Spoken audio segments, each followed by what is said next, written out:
श्री शिवाय नमस्तुभ्यम। हर हर हर महादेव। दोस्तों, कैसे हैं आप लोग। माता रानी भोलेनाथ की कृपा आप सब पर सदा सर्वदा बनी रहे। तो श्री शंकर सुमन सुंदर शिव पुराण कथा भिंड मध्य प्रदेश में गुरुजी द्वारा बाँची जा रही है, जो कि 5 दिवसीय की कथा है। 28 नवंबर से 1 दिसंबर तक ये कथा चलने वाली है, जो कि 28 दिसंबर वाली कथा आज प्रथम दिवसीय की कथा संपन्न हो चुकी है।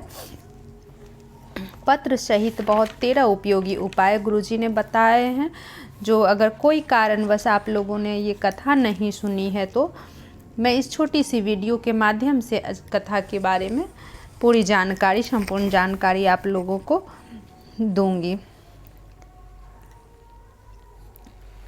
तो बहुत से बहुत बीमारी हो गई हो, बहुत तंगी चल रही हो, आप लोग ठीक नहीं हो रहा है, तो उसके लिए गुरुजी ने विशेष उपाय बताए हैं, जो कि वीडियो के अंत तक में वो सारी उपाय मैं आप लोगों को बताऊंगी क्या है।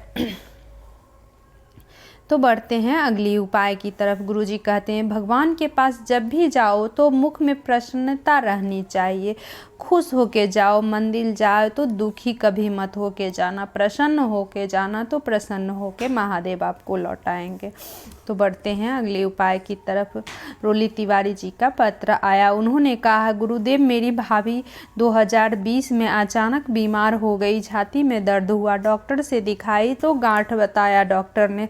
उसका जांच हुआ तो बहुत बड़ी बीमारी निकला और ऑपरेशन के लिए बोला गया, तो ऑपरेशन भी हुआ तो भी ठीक नहीं हुआ। लास्ट में पलंग से उठने तक की शक्ति नहीं रही, उठ भी नहीं पा रही थी। तो मैं अपनी भाभी के लिए पशुपति व्रत शुरू की और बाबा को जल चढ़ा के जल पिलाती गई, और पशुपति व्रत पूरा होते ही मेरी भाभी ठीक हो गई। अब सारा रिपोर्ट नॉर्मल है उसका। उसी का आभार व्यक्त करने मैं कथा पंडाल में आई हुई हूँ। तो बढ़ते हैं अगले उपाय की तरफ। एक पत्र आया मीराबाई जी का। उन्होंने कहा, महादेव का क्या गुणगान करूं। 2022 में मैं बहुत बीमार हो गई, दिल्ली में भर्ती थी।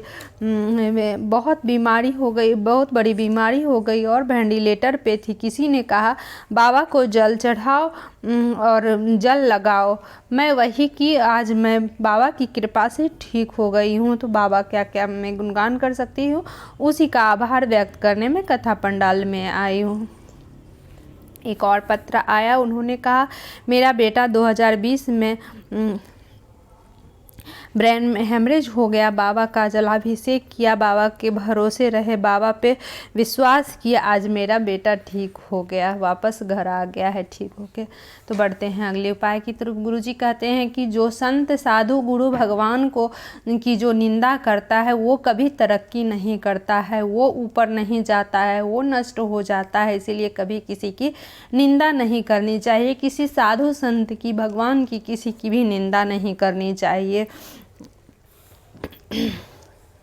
तो बढ़ते हैं अगली उपाय की तरफ। बेलपत्री का विशेष उपाय गुरुजी ने बताए हैं। बेलपत्री का जो नीचे वाला भाग 2 पत्ती होती है, बेलपत्री में 3 पत्ती होती है, जो बीच वाली पत्ती होती है उसके नीचे जो 2 पत्ती होती है, तो 2 पत्ती पे शमी का पत्र, शमी का पत्ती जो होता है वो दोनों पत्ती पे शमी का पत्र और लाल चंदन लगा के हनुमान जी और हनुमान जी का भाई गतिमान का नाम लेके जो ये बेलपत्री शिवलिंग पे चढ़ा दे, कितनी भी बड़ी से बड़ी बीमारी हो, कितनी भी बड़ी से बड़ी समस्या हो, वो जल्द से जल्द ठीक हो जाती है।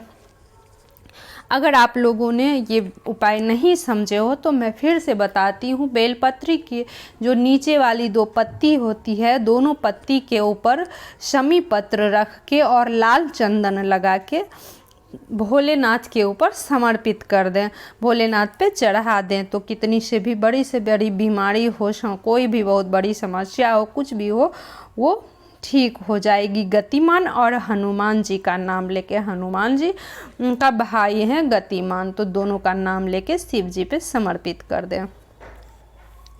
रीना जी का पत्र आया। उन्होंने कहा, मेरे पति को 1 साल पहले कैंसर हुआ, इलाज करवाया तो आराम नहीं हुआ है। मैं भोले बाबा का पूजा करके और एक बेलपत्री चढ़ा के लेके जाती नारायण का और पानी देती गई, हनुमान जी के नाम से, बाबा के नाम से जल पिलाती गई। आज मेरे पति बाबा की कृपा से ठीक है, उसी का आभार व्यक्त करने मैं इस कथा पंडाल में आई हूँ। संगीता जी का पत्र आया। उन्होंने कहा, मेरा बेटा 2 साल से नौकरी की तैयारी कर रहा था लेकिन होता नहीं था। गुरुजी, आप कहते हो कि कथा पंडाल में बैठकर कथा सुनते ही बीच में जो होता है, उस कथा के पंडाल में बैठकर जो भी दिल से मांगो, जो दिल से मांगा हुआ रहता है वो ज़रूर फल मिलता है। भरोसा नहीं था कि ऐसा भी होता है, तो मैं पंडाल में बैठकर जो मांगी वो मिल गया।